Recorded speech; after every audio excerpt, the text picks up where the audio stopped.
तुम्हें 3 किताबें बताता हूँ मैं। अगर ये तीनों किताबें अगर आपने कर ली तो आपको इंग्लिश इंडिया में 80% लोगों से ज़्यादा समझ में आने लग जाएगी। आप लिखना सीख जाओगे, आप बोलना सीख जाओगे, आप इंटरव्यू पास करने लायक आपकी इंग्लिश हो जाएगी, आपको मूवी समझ में आने लग जाएगी, आपको शॉर्ट फॉर्म इंग्लिश में समझ में आने लग जाएगी। उन किताबों का नाम है एसेंशियल इंग्लिश ग्रामर बुक। ये है सबसे बेसिक।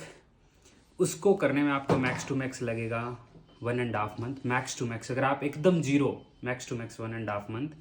अगर ये किताब अच्छे से कर ली तो इस किताब को इंटरमीडिएट लेवल को करने में मैक्स टू मैक्स आपको लगेगा 1 मंथ। अगर ये दोनों किताबें आपने कर ली अच्छे से, उसमें पहले ऑप्शन में तुम्हें ये पढ़ना है, उसके बाद उसकी एक्सरसाइज करनी है। तो ये देखो इतने अच्छे तरीके से डिज़ाइन की गई है, तुम्हें बोलना, लिखना, मूवी, इंटरव्यू सारी चीज़ें समझ में आ जाएगी। ये है फिर एडवांस इंग्लिश ग्रामर बुक। ये तुम्हारे आरएस में जो इंग्लिश आती है, एसएजीएल सीजीएल में इंग्लिश आती है, या कोई और एग्ज़ाम में इंग्लिश आती है, अगर आपने ये किताब अच्छे से कर ली तो इंडिया में कोई ऐसा एग्ज़ाम नहीं है जो इस किताब से पास नहीं हो सकता ग्रामर के स्टैंडर्ड पे।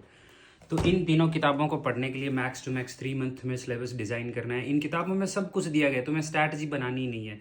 ये 3 किताब पढ़ लो। आप ये पढ़ के अगर स्कूल में हो, कॉलेज में हो, आप फ्री बैठे हो, ये तीनों किताबें कर लो। गारंटी के साथ कहता हूँ आप 10वीं 12वीं तक बच्चों को इंग्लिश पढ़ा दोगे, और कम से कम 40-50 बच्चों को पढ़ाओ, 50,000 रुपये महीने में आप कमा लो। मैंने यहाँ पे इंग्लिश वाले टीचरों को देखा है जिनको इन किताबों जितनी इंग्लिश आती नहीं है, लेकिन वो भी तुमसे ज़्यादा पैसे कमा रहे हैं। Bye bye.